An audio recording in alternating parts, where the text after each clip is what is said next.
Hey everyone, welcome to the first episode of So That Happened with Akash Anand.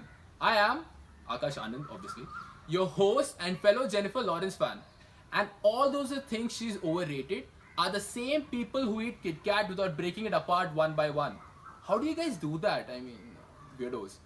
Anyway, let's now look at some of the lit and fire. Did I use that correctly? Yeah.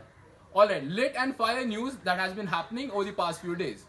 So we start off with a scientific fact, or as we know it nowadays, the things that do not come on our newsfeed. Scientists in Germany have suggested that the sun has been following the same routine for at least 29 crore years. The exact same routine. And you thought your life was sad because your friends went to the pub without you? Please feel better. Speaking of giant balls of gas sticking to routine, Arvind Kejriwal was in the news again last week, and this time it's for something totally legitimate. Yeah, you wish, right? I don't even know why you guys bought it, right? Kejriwal is very active on Twitter, blasting the Delhi High Court's decision to stay the release of records related to Prime Minister Narendra Modi's graduation degree. Kejriwal is basically that nerdy kid in class who suddenly lost first rank to the popular kid in school and wants to prove the other guy cheated.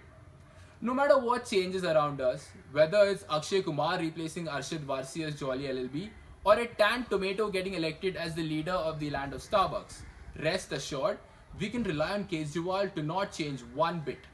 Not one bit whatsoever.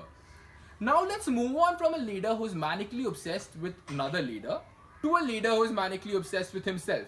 Donald John Trump. You guys didn't know his middle name was John, did you? Fact bomb. Alright. Ladies and gentlemen, it finally happened. Donald Trump was finally sworn in as the 45th President of the United States of America on 20th January 2017. A date that shall henceforth be known as Why We Believe Time Travel is a Lie Day. Keeping aside all the vile and horrible things he's done and said, I appreciate Trump for one thing and one thing only, for teaching the entire world to not piss off Michelle Obama. I mean, that's the kind of look that you give when you see those relatives who keep borrowing money from you and you see them wearing clothes from Zara the next day instead of paying you back. Good joke, right? Yeah, thank you.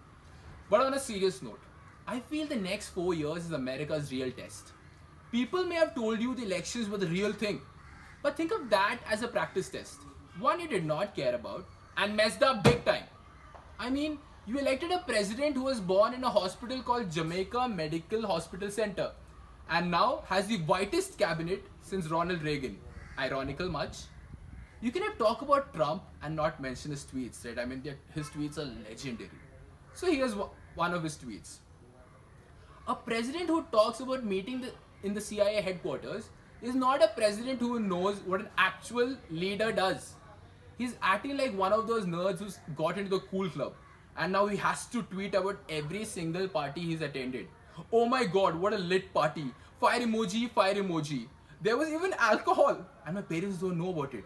Hashtag Trump rules, hashtag America for the win. Jeez. And now here's the second tweet. I mean, has anyone told Trump that the duration of a presidency is 4 years and not one effing week? America, the last 8 years, you had a cushion in the form of a president whom everyone loved and admired. And for the next 4 years, the onus is on you, the American people, and not some trigger happy Twitter addict to make your country great.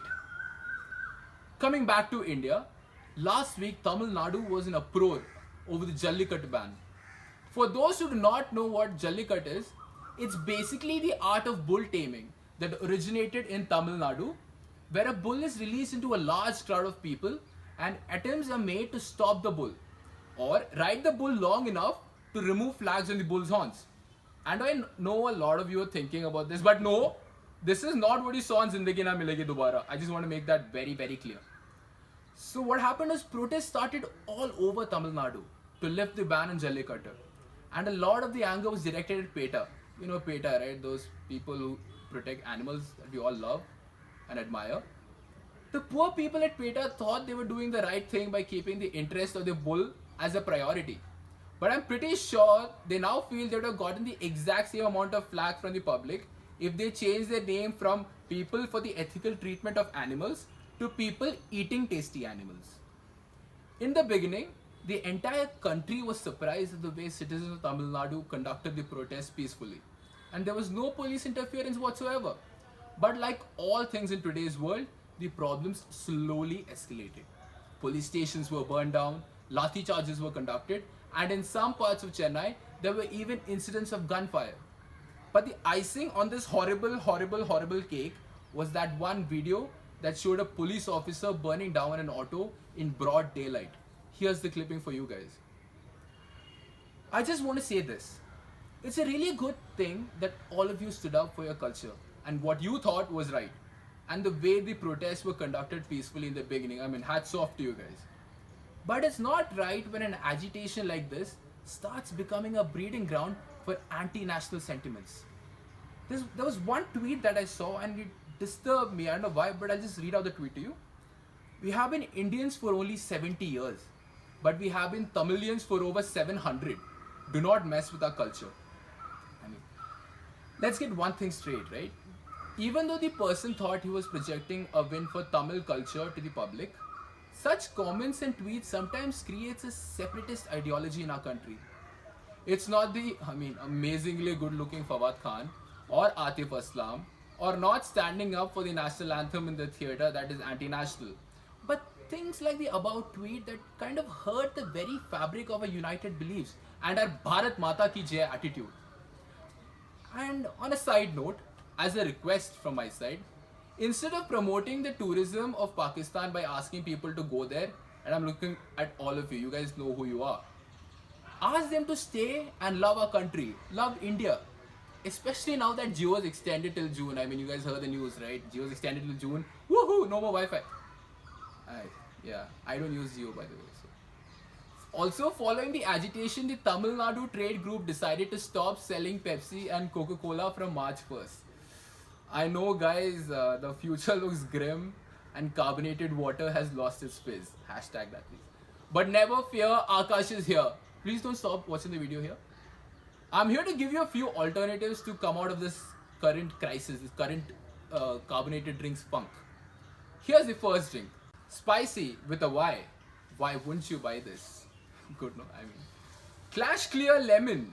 What? Only those bulls can clash or what? You think lemons can't clash? In the world of gadgets, we had news about the new phone from the stables of Samsung, or as they are called, anti-Apple, or popularly now, Sir, you cannot board this flight, sir. Phone. Reports show that Samsung has delayed the unveiling of the new Galaxy S8 over fears of its battery heating up, causing the phone to go kaboom! It was a bit too much, but I think, yeah, okay, fine. Much like its infamous predecessor, the S7. So I don't know about you guys, but I genuinely feel that if the United Nations did a proper checkup of Samsung's, research and development department, they might actually find some ISIS sleeper agents with multiple degrees in engineering. I mean, it makes sense, right? Because if that is not the case, this is a scary trend for mobile phones. And people all over the world will start wishing, "Arey, my 90,000 smartphone has no headphone jack," was their biggest concern. Jeez. First world problems, right? Now, as a news platform and a show that tries to inform the public about what is happening around the world, I would now like to talk about something of utmost importance that happened last week. Deepika Padukone appeared on American television, guys. I mean, come on. Woo! She came on the Ellen Show and the Late Late Show with James Corden. And Indians across the world were obviously excited to see the star go and charm Hollywood. Right? Right? Wrong! As soon as the episodes were aired, many Indians started comparing her talk show panache with Priyanka Chopra's, who had previously appeared on shows like Ellen and Jimmy Fallon. They even started tweeting things like, "Oi DP, you and your accents can go and be a part of Chennai Express. Let PC handle Hollywood." Let me just say one thing. Both Priyanka Chopra and Deepika Padukone have made 1.3 billion Indians proud with their supreme talents and achievements. Comparing the two would be like, I don't know, comparing butter chicken and tandoori chicken. Or whatever vegan alternative there is. I don't know. I'm not vegan, so it just doesn't make sense, right? They're both amazing. They're both awesome. You want to have them both. I was talking about the tandoori chicken and the butter chicken, not okay. And to all those saying Deepika Padukone was a flop on television, think again. Only a freaking baller would travel all the way to Trumpland and do the lungi dance while Vin Diesel cheers on. How many times have you danced in public? Think about that for a second. Game, set, match. That's a Deepika Padukone badminton joke. Now, when you think of Deepika Padukone, you also think of the Times of India article. All the turkeys got it. The Times of India article that showed her wardrobe malfunction.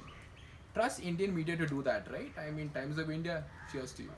And because of the media's endeavors, recent reports from the World Economic Forum show that the Indian media is the second least trusted media just behind the Australian media. Cheers, guys. India and Australia side by side on the same list. And this is not even about cricket. So, for your information, in the actual ICCI ODI rankings, India is first and Australia is second. Booyah! Kohli for the win. Hashtag Dhoni is always our captain. Okay, I'm not Arnab Goswami or Subramanya Swamy, and please ignore the photo. I mean, I like the photo, but I believe the media of the country is supposed to be a platform from which everyone in society gets to know what is going on around them, right? And over the years, it's been seen that the Indian media has been catering to the rich and the elite class, or their usual habit of making a mountain out of a molehill. Kangana and Hrithik Roshan, you guys better start using your WhatsApp, because it's encrypted, and stop sending mails, please. No one does that. It's not 2006 anymore.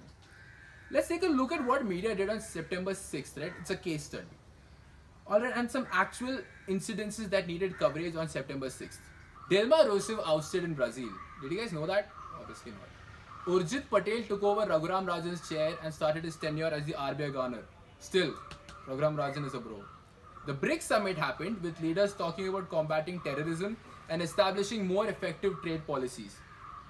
And most important of all, they even skimmed over Imran Hashmi apologizing to Aishwarya Rai. Why, you ask? Well, he'd earlier called her plastic on another TV show, and now then he said sorry. How could he not mention that? I mean, so important. And what did the channels, mention the whole day for 24 hours? Reliance Jio released that day, ladies and gentlemen. Full free 24-hour internet for everyone. Woohoo! What did they cover in the morning? Jio is best, Jio is live, Mukesh Ambani rocks. What did they cover in the afternoon? Jio is best, Jio is live, Mukesh Ambani rocks. What did they cover in the night? Something different? Obviously not. Jio is best, Jio is live, Anil Ambani is the sucks. Jesus, that's all there was. And all those important topics, bye-bye, see you later, we'll cover you tomorrow. There is an old saying, it's better to be uninformed than misinformed. And boy, have you forgotten about that. Indian media, including the print media, is all about sensational gimmicks and not about pure and genuine journalism. And news channels right now only care about TRPs. It's all about, our channel is best channel, which is proven by facts and figures compiled by our very own staff here. And the other channel is like, our channel is A1 because we used all that fire graphics and we even added pie charts. So our channel is obviously better. I just want to say this. All this happened over the past 1 week. And it's, just genuinely blows my mind what can happen in the week later. And I hope I see you guys in the next episode of So That Happened with Akash Anand. Thank you.